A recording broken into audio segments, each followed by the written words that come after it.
આપ જાણો છો તેમ સમગ્ર ગુજરાતમાં બોડી ચુનાવ, લોકલ બોડી ચુનાવ, જામનગર મહાનગરપાલિકાના અને જિલ્લા પંચાયત, તાલુકા પંચાયતની ચૂંટણીઓના પડઘમ વાગી ગયા છે. ત્યારે જામનગર વોર્ડ નંબર 16ના જેને 10 વર્ષ સુધી પ્રતિનિધિત્વ કર્યું છે અને કોંગ્રેસની વિચારધારા સાથે સદા સંકળાયેલા એવા પૂર્વ કોર્પોરેટર ભાઈ અતુલભાઈ ભંડેરી, એની સાથે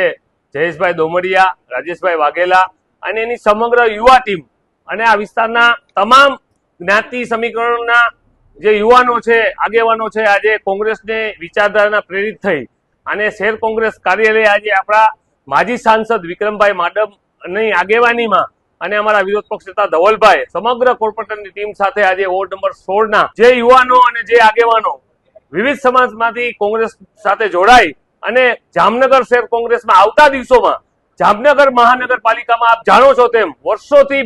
ભાજપનું શાસન છે, ભ્રષ્ટાચાર, બેરોજગારી, મહેંગાઈ, રોડ રસ્તામાં ભ્રષ્ટાચાર, જે લાખો કરોડોના 40% કમિશન વાળી આ ભાજપ સરકાર મહાનગરપાલિકા જ્યારે જામનગરમાં હોય ત્યારે એને ઉખાડી ફેંકવાની આજે કટિબંધા સાથે આવા યુવાનો અને આવા કટિબંધ આગેવાનો કોંગ્રેસ જોઈન કરી છે. આવતા દિવસોમાં જામનગરમાં ખૂણે ખૂણે, ગલીએ ગલીએ કોંગ્રેસનો ઝંડો લહેરાશે અને આવતા દિવસોમાં કોંગ્રેસનું નેતૃત્વ જામનગર મહાનગરપાલિકામાં આવશે. અમારા જયેશભાઈ દોમડિયા, જયસુખભાઈ ચોવટિયા, રમેશભાઈ ભંડેરી, આનંદભાઈ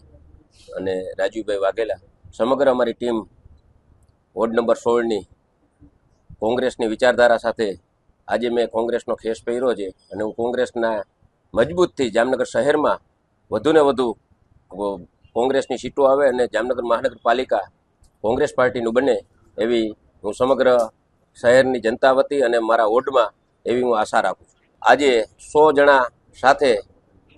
કોંગ્રેસ પાર્ટી જોઈન્ટ કરી છે અને તમામ સમાજના આગેવાનો સાથે આજે અમે